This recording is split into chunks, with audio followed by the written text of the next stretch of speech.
Mr. Chairman, today's hearing is politics, pure politics, orchestrated by a left-wing advocacy organization to silence one of the president's top advisors. CREW was founded by the Democrats' impeachment manager, Norm Eisen. That's right, the guy Jerry Nadler hired to run impeachment for the Judiciary Committee. They targeted Ms. Conway not because it was looking to clean up the government. They targeted Ms. Conway because she's effective. She's effective at holding the press accountable, cutting through the noise to explain President Trump's successes and his vision for our country. CREW knows that attacking a high-profile member of the president's team will get them headlines, help them raise money, cause the administration to spend time and resources responding. CREW filed the complaint with the Office of Special Counsel, and the bureaucrats at OSC were more than happy to run with it. The report produced by Kellyanne Conway was outrageous and unprecedented. During the Obama administration, OSC never made a recommendation to remove White House employee from federal service, despite numerous Hatch Act violations. And when OSC did flag this unprecedented recommendation for the White House, OSC only gave the White House 16 hours, that's right, just overnight, to respond. The items OSC flagged as problematic are ridiculous. Ms. Conway said that Vice President Biden and Senator Bernie Sanders are two old white career politicians. She said Senator Warren was lying about her ethnicity and appropriating somebody else's heritage. She suggested that Congressman O'Rourke does not think that women running are good enough to be president. And she said that Senator Bernie Sanders has ideas that are, quote, terrible for America. Frankly, I think a lot of Americans would agree with Ms. Conway's statements. But whether you agree or disagree with those statements, it does not change the fact that they are Ms. Conway's honest opinions, and she has every right to share her opinions.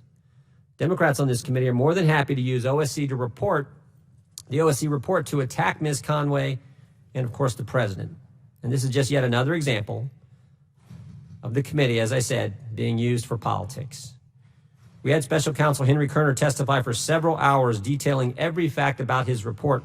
This hearing today is solely for the purpose of creating theater, political theater, and advancing your partisan narrative about the administration.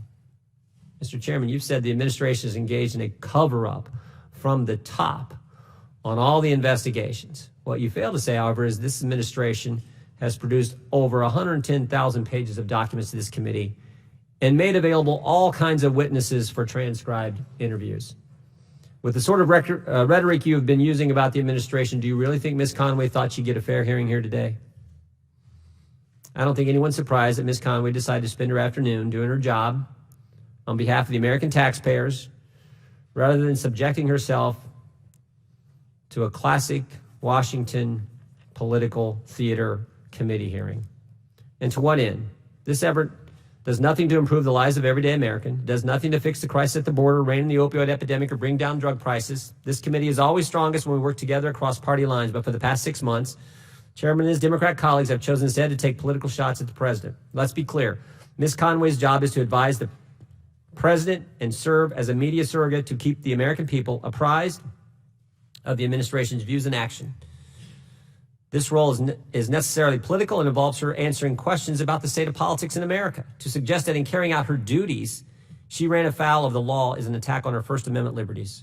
What we learned from Special Counsel Kerner 2 weeks ago is that he was upset that Ms. Conway did not stop everything she was doing, rearrange the way she does her job, and be subject to a bureaucratic gag order pursuant to his office's overly broad interpretation of the Hatch Act. If we allow the Hatch Act to be interpreted the way this OSC wants, it would have a chilling effect on executive branch employees that would silence both Republicans and Democrats for decades to come. I know that my colleagues and I would be amenable to a discussion about legislation that would clarify the bounds of the Hatch Act. That actually was brought up in our hearing when we had Mr. Kerner here. But we are not amenable to this overly broad use to attempt to silence a senior presidential advisor like we are witnessing this afternoon. I yield back.